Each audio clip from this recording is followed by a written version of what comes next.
Hello, welcome student in my class, and again I'm here, my period 2 for chapter Town Trader and Craft Person, and we'll be studying today between pages 76 to 80, and there are three topics. We'll be studying about Thanjavur city, Thanjavur town of a medieval period. You'll be studying about the temple, town and pilgrimage center, how important it were in the medieval period, and you'll be studying about a small network of a town, and with the small network of a town, the traders who were big and small, and at last we'll be studying what kind of trade network we have with the other parts of the world, means not only China, even Christian traders, Arab, Persian, Asian, Jewish, Syrian, all these kind of different European traders and other parts of the world traders were entering here in India to perform the trade, and slowly how our traders started moving out of the India. So I'm beginning with my first topic, that is on page number 76. It is Thanjavur. So why this temple name is given here? Because to make you people understand that in the medieval period, temples were not only used as an association of a trader. Even these association of traders, which were called as town, were totally controlled by a ruler. They have their courts there, fort palaces there, and even a temple at the center of the town, which made a city or town very much important in term of craftsperson, in term of trade. So Thanjavur, when we talk about Thanjavur, the first word which comes in our mind is Kaveri River. Thanjavur is a city which is based on the bank of the Kaveri River because of the water supply, because as you have studied in the ancient period, civilization born up on the bank of the river. Yes. So similarly, Thanjavur, or you can just take it that the medieval period, most of the town emerged on the bank of the any river. So Thanjavur emerged on the bank of the Kaveri river. Why? Because the ruler of Thanjavur or Chola dynasty given donated wealth and land to the Brahmanas to begin the construction of a temple there. Slowly, when the temple got completed, it was bustling not only with the trade associations where the traders were living, even with a very powerful administration. Why? Because ruler was controlling Thanjavur to levy more and more taxes and to get more and more taxes. So Rajarajeshwara temple at the center point, which was built up during the time of Rajaraja. But one important thing, Rajarajeshwara, the temple name and the deity name was got. Okay, temple became famous with the name of Rajarajeshwara, but the architect was there, and the name of the architect he had encarved on the stone wall of the temple, that was Kunjarmanal Peru Rajaraja Peru Thachan. Okay, so architect also became very important. Till today we came to know about architect also, that this architect had made this temple. Similarly, as I called Thanjavur as a temple town, we can see the kind of administration here also, because the city was full of mandapas or mandapikas. Rulers major time by conducting court in their fort palaces. They were coming in the temple, this temple, and they were conducting. They have made several mandapas and army barracks too, to control the population, to control the outsiders to enter in the city, and to levy taxes on traders and as well as the traders who are living within the town. So we came to understand about Thanjavur's administration also. Apart from temple and administration, Thanjavur having a very qualitative craft person skills also. So when we talk about the flag, okay, flag making, the cloth for the flag, it was weaved by the Sailia weavers in Thanjavur city. This was very important because pilgrims, whenever they were entering in the this town, or traders whenever they entering in this town, they were buying these kind of clothes, which were very important cotton clothes, even wore by rich individual in the town, and even transported out of the town also. Apart from this, one more craftsman skill which was very important, which we know today, if you all have seen Nataraja statue, sculptural qualitative work, Nataraja, statue of Lord Shiva, statue of Bhairav or Bhairavi, bronze metal kind. So that was Sthapatis, the sculptural community known with the name of Sthapatis, and they were from Thanjavur. So in the next page, page number 77, you can see one bronze lost wax technique is mentioned there. So lost wax technique is what? Okay, they were cutting down and making and carving the picture, okay, of a statue on the wax sheet. They were cutting it down, covering it with the clay mold, and let it dry. And after this, they were just heating it, okay, in the oven. And when the wax was totally liquid, they were taking out liquid from that molded clay and filling a molded metal within it. And after this, they were breaking up the clay and taking out the bronze idol. That was a lost wax technique, because the wax was lost from it after heating it. Okay, so the next topic is temple town and pilgrimage center. Temple towns. Temple, how the temple became very important. For example, Thanjavur, before Rajarajeshwara temple built there, it was a plain and a lonely area. The land was donated by the ruler to the Brahmanas to begin the worshipping at the shrine area. And slowly round about the shrine area, at least more than 10,000 laborers required. They started settle down, Brahmans community started settle down. And to supply the goods to Brahman and labor community, the shops started emerging. When the shops started emerging, the trade started taking place.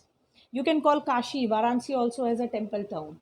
But you can see it is today also even bustling, not only with so many temples, mosque and church, even it is bustling with their trade population having a shops lined up like Hart or Mandapika. Mandi is also here in Varanasi. So you can compare today's Varanasi with the Thanjavur of medieval period time.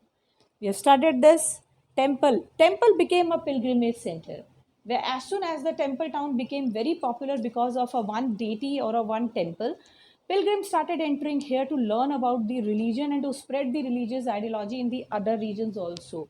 These pilgrims were also somehow making popular to these towns. Another point, these temple towns were used, these temples within the towns were used to finance the banking and trade.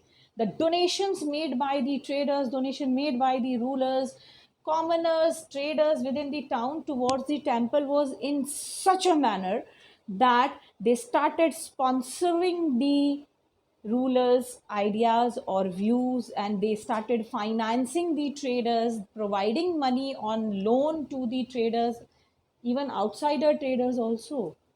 So temple very soon became very important. They started actively working like a bank and started financing the trade in the medieval period. Understood? Now, the next topic is a small network of town. In this small network of town, which is on page number 77, 78, okay?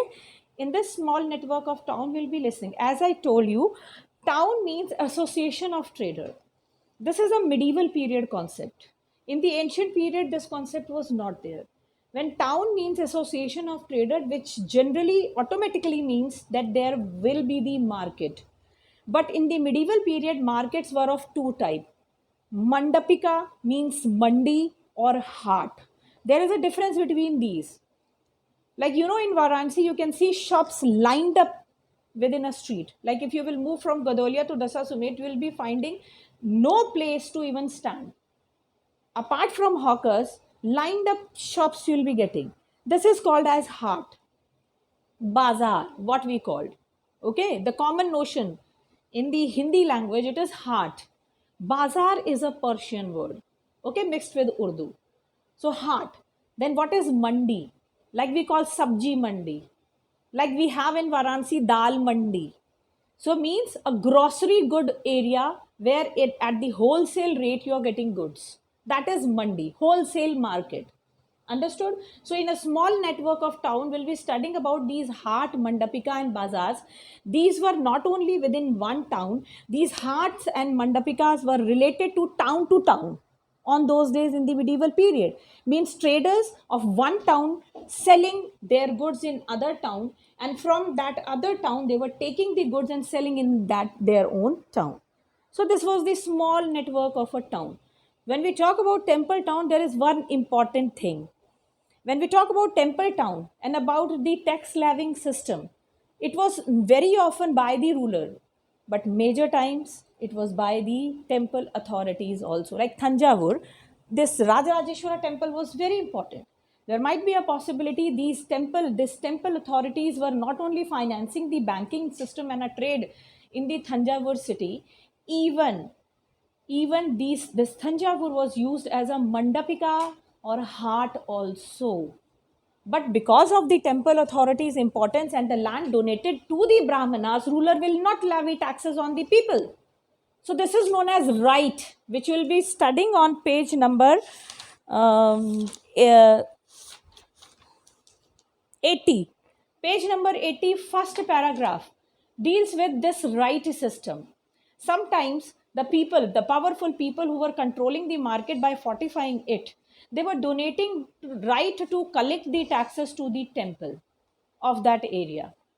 Okay, so this also we have understood that different type of tax being levied. In the major temple towns, tax being levied by the Brahman community, okay, which the right was provided to them, right to levy the taxes, right to collect the taxes. As they were Brahman, they were not supposed to pay taxes to anyone. Understood? So my next topic is traders. When we talk about small network of a town, we very soon automatically enter in the topic traders, big and small, because when we talk about definition of a town is association of a trader. So when it is an association of trader, what kind of traders were living in the town? Always a small trader who was performing trade only within the markets of a town, or the trader, big traders who were not only coming out of the town, within all around the India, even they were moving out of the India also. So in this column, we'll not talk about small traders. We know small traders have a shop. They were moving one mandapika in a town to another mandapika.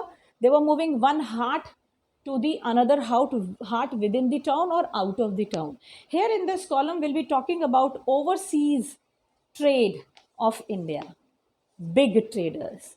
So when we talk about big traders, the first word which comes in our mind, and on page number 79, we can see second last paragraph deals with two words, caravans and guilds. So the association of trader who were moving out of the town or out of the country, they were on those days not moving within a group of 2 trader, 4 trader, 10 trader. These groups were called as caravans. Why?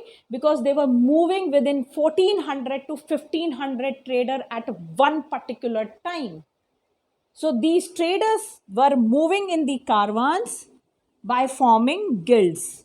Means they were moving with a kind of army which were providing security to them also. My dear children, just try to understand. It is not today's high profile, high technified day that you can book trade goods also by sitting here in Varanasi. On those days, very lonely areas they have to cross. They have to deal with the thieves, they have to deal with the dacoit activities, they have to deal with the enemy rulers and a powerful people of a different market. So whenever they were moving to avoid all these consequences, they were moving in a group by taking some sort of guards or army with them. These kind of groups of traders were called as guilds. They were moving by forming the guilds. Now we'll discuss about medieval period, few important guilds of India. And in this chapter, you'll be studying basically till page number 80, basically about two guilds. One was Manigramam and Nana Desis of South India. They were from South India. I forgot to write here. They were the Manigramam, and they were from South India. And Muslim Bohras and Banyas were from Gujarat. Today's Gujarat. So when we talk about these two big guilds of the India, we came to understand first name Manigramam and Nana Desis, and basically both of them, both the groups were performing trade in terms of spices, cotton, cardamom, chili, and pepper, cotton, silk, pottery, ivory, so many things. Okay, so where they were going now we'll study. This Manigramam and Nana Desis group, by crossing the silk route, by crossing the silk route, they were performing trade within two manner. One within the India, different kingdoms, different towns, and another They were moving out of the India by crossing Silk Route, Southeast Asia and China. They were performing trade there. Means South India. From, for example, from today's Tamil Nadu, they were by performing trade to today's Maharashtra, Odisha, Uttar Pradesh, Jammu Kashmir, Leh Ladakh, and then by crossing Silk Route, they were entering in the China and Southeast Asia. It was a very big trading group then. You can understand.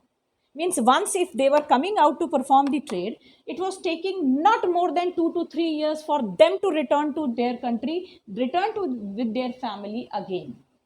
Now the next big group of India in the medieval period was Hindu Banyas and Muslim Vohras of Gujarat.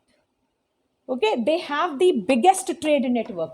As compared to Manigramam and Nana Desis, they have biggest trade. Why? When we talk about the word Africa and Red Sea is a doorway to Europe. This group was performing trade to Europe also.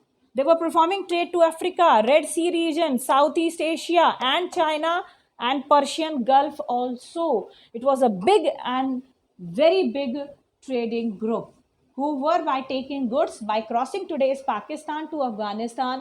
They were entering in the Turkey by drop dining goods today's Turkey, which was known as Ottoman Empire on those days.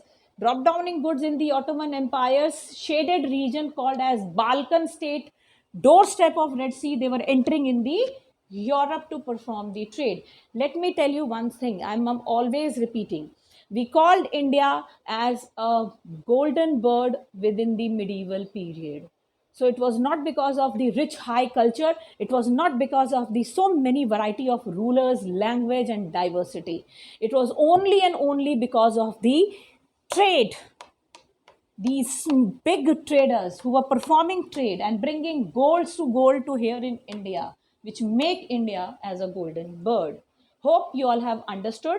Goodbye. Jai Hind.